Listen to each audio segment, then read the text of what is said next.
Hello बच्चों, let's read the question first. हमारा question है, why did the framers of the constitution choose the ideals of secularism for India? How is this choice reflected in constitutional provisions? Explain.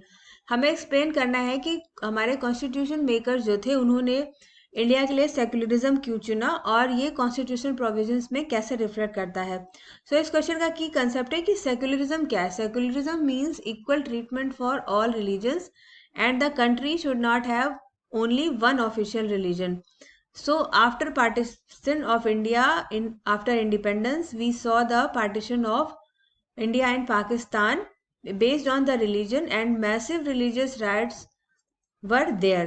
So framers of constitution did not want to give a special importance to a particular religion, so that they decided to become secular state. India Pakistan के partition के बाद बहुत ज़्यादा दंगे हुए थे, बहुत ही लोगों की जानें गई थी, जिसकी वजह से हमारे कॉन्स्टिट्यूशन फ्रेमर्स ने डिसाइड किया कि इंडिया एक सेकुलर स्टेट होगा और इसका कोई भी ऑफिशियल रिलीजन नहीं होगा, बल्कि सारे रिलीजन्स को इंडिया में एक बराबर इक्वालिटी और फ्रीडम दी जाएगी। तो term secular was added by the 42nd constitutional amendment in the preamble, and constitution provides as India has no official religion, all citizens have freedom to profess, practice and propagate any religion of their choice, and there will be no discrimination on the grounds of religion.